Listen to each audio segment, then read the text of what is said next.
Business. Secure 16 to 19 Academies Bill, not amended in committee, to be considered. No? There wasn't. Oh, I'm sorry. Dr. Caroline Johnson. No. No amendments on consideration. Third reading what day? Now. Dr. Caroline Johnson. I beg to move that the bill now be read a third time. The Secure 16 to 19 Academies, otherwise known as Secure Schools, are an innovative new form of custody for children and young people, which the 2019 manifesto committed to trialling. They will be schools with security rather than prisons with education. Normally, when children commit an offence, they are managed in the community with community sentences, but sometimes the offences committed are so awful or the offending is so frequent that a custodial sentence is necessary. Thankfully, this is not common. There are currently around 530 children in the secure estate. The House may be interested to know that fewer than 12 of them at any time in the last year have been female children. Many of these children have significant social, emotional or mental health issues, as well as the root causes of some of the offending behaviour. And even if they have very long sentences, they're coming out into the community at a relatively young age, which means there's a long time free to contribute to society if they can be effectively rehabilitated by given greater opportunities to rehabilitate in prison. In Sleaford, we have a secure children's home, which takes younger children in a small environment and gives them a better chance of turning their lives around. The first secure school will be built in Medway in Kent, providing education to a small number of young people, up to 49 young people, giving them a good opportunity to bring themselves onto the straight and narrow. The government has already acted in the Police Crime Sentencing and Courts Act 2022 to establish these secure 16 to 19 academies in legislation, and this bill makes the further necessary amendments to the Academies Act 2010 to make specific provisions in that Act relevant to the establishment of new secure schools, as opposed to other types of academies. The changes proposed through this legislation cover the termination period in which government continues to fund the secure school, should there be a need to end a funding agreement for a secure school to which it's entered. In general, the normal academies would have a 7-year period, but this bill will reduce that to 2 for the secure estate. The 7 years is done on the basis that students would normally spend 7 years at a school, but clearly in the case of secure schools the sentences vary considerably, and the amount of time a child spends in such an establishment is determined primarily by their legal status.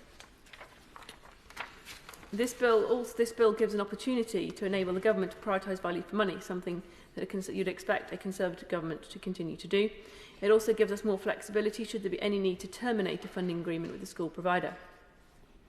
For such an important part of our vision for the future of the youth custody estate, it is important we have efficient processes in place for opening new schools in the future.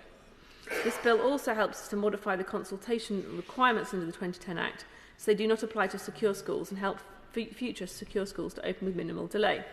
For example, academies wanting to open in any given area are currently required to consider the impact that will have on pupil numbers in other local schools. But clearly, where this is a secure school, this is not a relevant consideration.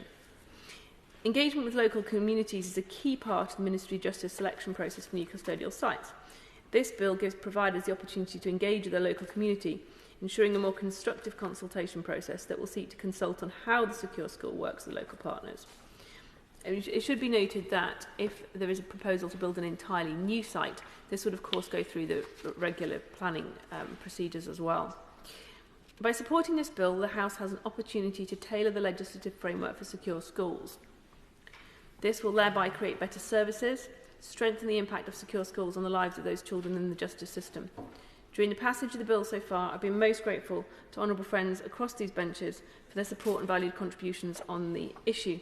I'd particularly like to thank the members, my honourable and honourable friends for Bosworth, Copeland, Scunthorpe, Ruislip, Northwood and Pinner, Southend West, North East Hertfordshire, Hartlepool, Sutton and Cheam, Weaver Vale, Kingston upon Hull North, Easington, Belfast East, Caithness, Sutherland and Easter Ross, Neath and Worsley for participating in the Bill Committee, in particular to those for North East Hertfordshire and Neath for their most valued contributions in committee.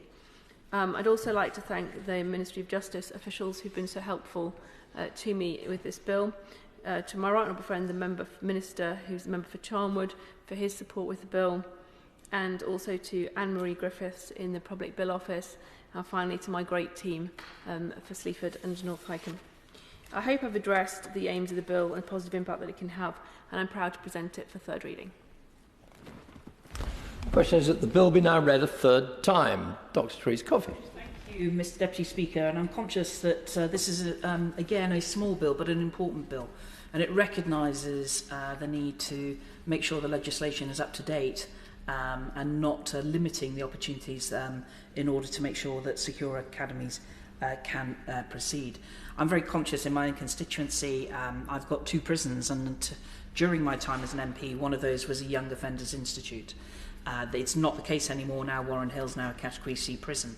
But when I visited as a Youth and Offenders Institute, it really was important to have that educational ethos, and conscious that in particular young people who currently are housed in Young Offenders Institute really are often perform pretty horrific crimes. And I do think there's an opportunity here with what she's setting out with in her bill to try and expand some of the more focus on education while still in covering aspects of categories in that regard. So I only speak briefly, but I just want to congratulate my honourable friend on taking this perhaps sometimes less attractive parts of legislation, but important things that need to be done. And I know that her bill, if it flies through the Lords as well as it has done through the Commons, will actually be a really good legacy for her in thinking about the future of young children. Seema Malhotra. Thank you, Mr Deputy Speaker. May I start by congratulating the Honourable Member for Sleaford and North Hykeham on securing this bill and on her speech today. I also have a long-standing interest, as others do have, in youth justice, having been on the Justice Select Committee, but also having a Young Offenders Institute in my own constituency, which I have visited on many occasions. Reforms to youth justice are essential, and we support the measures in this bill. And the Honourable Member is right to say that secure schools are an innovative form of custody for children and young people. Schools with security rather than prisons with education. Now, the Taylor report in 2016 laid out why we need to reimagine how we care for children who commit offences serious enough to warrant detaining them in custody. The government committed that year to phase out young offender institutions and secure training centres and to replace them with a network of secure schools, since renamed Secure 16 to 19 Academies.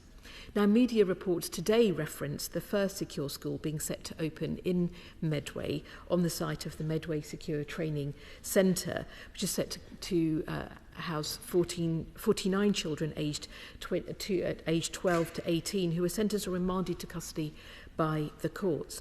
But the journey, as she knows, has been beset by delays. The Public Accounts Committee report in 2022 said that the first secure school had not yet opened more than 6 years after it was recommended, and costs had indeed spiralled, I think, from an estimated original 4.9 million to, in the end, being 40 million because of unexpected additional requirements that hadn't been factored in. And originally the first secure school was to open by autumn 2020, as the Public Accounts Committee identified. And then it was that the former Medway STC site would open by November 2023, then delayed to February 2024, and it is still about to open.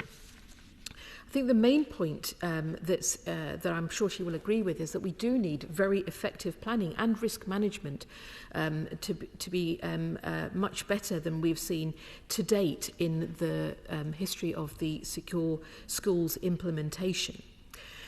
Now, in relation to this, I will make a couple of further comments, but I do want to just make our comments on the proposed changes, which we do support. We support the reduction of the minimum notice period. As has been mentioned, the 7-year termination period was clearly intended for continuity of education provision for those who might be in year 7, who might expect to be able to go on to year 13 in their school. And also, it's right to say that secure schools are not competing with other schools in their area. On the third amendment in relation to consultation with appropriate persons on how the school will work with local partners, she did make an important distinction between where there might be new developments go through a full planning process and where an existing facility may be adapted or refurbished. It's in response to the latter, I do know that she, or hope that she will agree, that we want communities to be confident in these schools and to feel engaged in what is happening in the community. And it is important that we have learning and best practice from the implementation of the first secure school as well, and that we keep under review the way in which communities are being engaged. And it's also important, I hope she will agree, and perhaps she may comment on this, to keep under review the continuity and quality of education being provided, because as she says, it may be that those who are going into these secure schools may be there for a period of months or may be there for longer.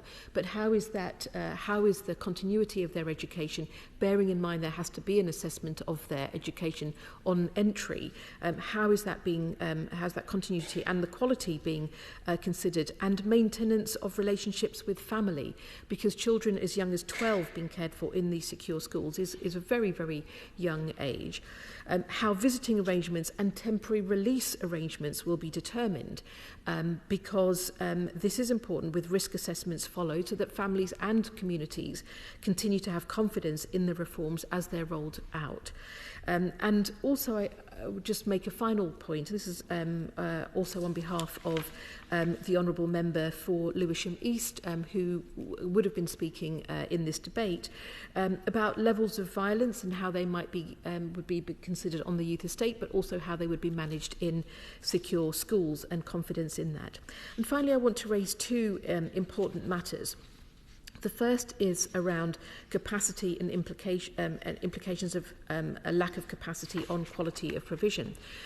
Based on analysis of DFE data, Article 39 say that at any one time, around 25 children each day are waiting for a secure children's home place, and around 20 are placed by local authorities in Scottish secure units due to the lack of available places. The number of secure children's home places means that even when children get a place, they're likely to end up living far away from home. Given these severe shortages in places in secure homes, and whilst the first secure 16 to 19 academy is set to be run by Oasis, there are no guarantees that with the growing pressure to create places, as we see reforms continue, that there will be other quality education providers coming forward with the necessary expertise across both education and justice, and particularly youth justice. So I hope she will agree that we do need to monitor how we build capacity, because the outcome otherwise will be a sacrifice of a quality of provision for children against the pressure to create places. And I would be grateful for her comments on that. The second challenge is about rehabilitation, which she did refer to, and prevention. At the moment, there is no cohesive plan, for example, to stop young people from picking up knives, and it's why Labour have announced the Young Futures programme to require new local partnerships to identify the young people most at risk of knife crime and to build a package of support to stop them ever offending. This will draw on up to 100 million a year based on combining existing commitments to fund new youth mentors and mental health hubs in every community, youth workers in pupil referral units and A&E, and a programme of public sector reform to deliver a targeted programme in every area. So this may be something that she broadly considered in relation to her amendment around community engagement, where the community engagement of providers of secure academies may be important in relation to wider community youth crime prevention. In closing, I congratulate the Honourable Member for Sleaford and North Hykeham on this important bill, and I wish it every success as it continues its passage through the House. Thank you. Mike Freer, Minister. Thank you, Mr. Deputy Speaker. First of all, I must put on record that my thanks to my honourable friend, the member for North Hykeham and Sleaford, for the excellent work she's done on bringing forward this important bill and navigating it to this point. It is of great credit to my honourable friend that there is such support for the legislation that has been brought to the floor of this House today. It is a sad reality, Mr. Deputy Speaker, that a small number of children commit offences so serious that there is no other option than to deprive them of their liberty in order to protect the public. It is the government's responsibility to ensure that they receive the appropriate support to prepare them for their eventual release and turn their lives around.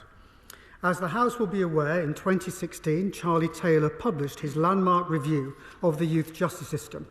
The report made a number of important recommendations, including the need to reimagine how we care for children who commit serious enough offences to warrant detaining them in custody. His proposal was to create a new type of custodial environment, one which is focused on the delivery of education and which offers children the opportunity to gain the skills and qualifications necessary to prepare them for their release into the community.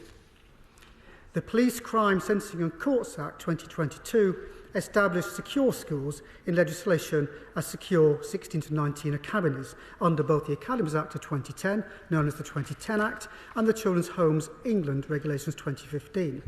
The first ever secure school, Oasis Restore, is in the process of Ofsted registration and hopes to welcome children in the very near future. I know my right honourable friend, Minister Agar, visited the site yesterday to see for himself the impressive progress made for the school facilities.